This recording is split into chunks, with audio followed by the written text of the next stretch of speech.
On September 14, Russia's Leningrad and Perm regions came under drone attack.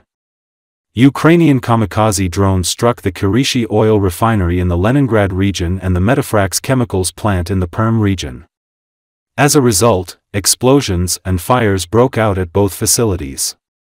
The oil refinery, which processes 200 million tons of oil annually and is located 800 kilometers from the Ukrainian border, was reportedly hit at one of its refining units. At the chemical plant, the strike targeted the urea production workshop, causing a powerful explosion. No casualties have been reported. The Perm region is located 1,800 kilometers from the Ukrainian border. Russia's Ministry of Defense stated that 80 Ukrainian drones were shot down over the country's territory.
The chairman of the Bundestag's Defense Committee, Thomas Revokamp, said that NATO must act more decisively against Russian attacks. He believes that the alliance should start shooting down drones over Ukraine and also give Kiev the opportunity to strike targets deep inside Russian territory. He said this in a commentary to Spiegel. According to Revokamp, NATO has proven its ability to repel attacks on its territory. However, air defense capabilities need to be improved. We still face very serious challenges in the area of air defense, especially in countering a massive drone attack, said the chairman of the Bundestag's Defense Committee. Revokamp stressed that Germany's contribution in this area must be increased.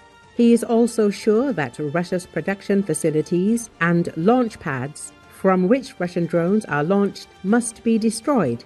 It is important that NATO partners quickly equip Ukraine so that it can also take action against these targets on Russian soil, Revokamp added.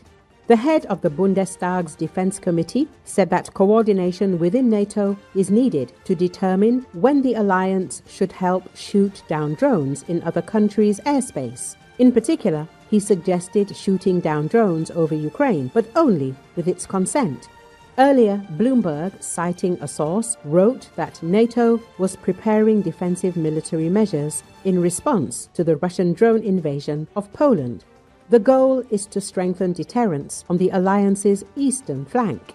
According to the source, in order to discuss personal issues, a political response to the drone incursion into Poland will also be adopted. The military response will be coordinated by NATO's Supreme Allied Commander Europe, Alexis Grinkevich, who is responsible for planning and conducting all military operations for the alliance. The source claims that NATO command is currently assessing the situation and determining what supplies, if any, will be needed, Grinkevich said. We have a lot more to do in the future. Currently, the member countries of the alliance are engaged in improving weapons, which allows us to reduce the costs of conducting military operations. We will continue to do this together with all countries of the alliance. He noted that the alliance will learn lessons. We will learn what we need to improve our position and counter these limited incursions.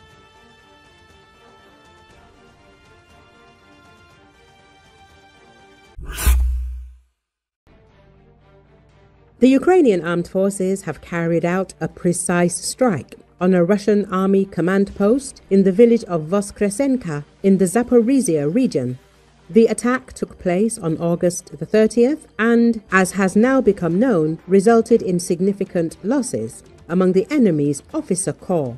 According to Ukrainian officer and military blogger Anatoly Stefan, the deaths of at least 2 lieutenant colonels of the Russian army have been confirmed.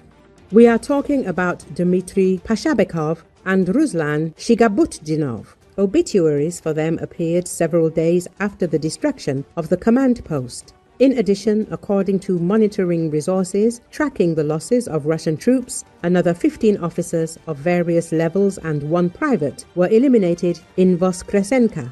According to available information, it was this group of commanders that coordinated the offensive actions of the occupiers in one of the directions of the front in the Zaporizhia region. Another successful strike by the Ukrainian armed forces on an enemy command post could be an extremely painful loss for the Russian army. Such operations are aimed, among other things, at undermining the enemy's offensive potential in a specific direction. Russian forces planned large-scale offensive actions on the Zaporizhia direction, but the armed forces of Ukraine did not allow these intentions to be realized. Commander-in-Chief of the Ukrainian Armed Forces, Oleksandr Syrsky, recently said that Russia was forced to postpone the offensive in Zaporizhia and redeploy Marine Corps units to Donetsk.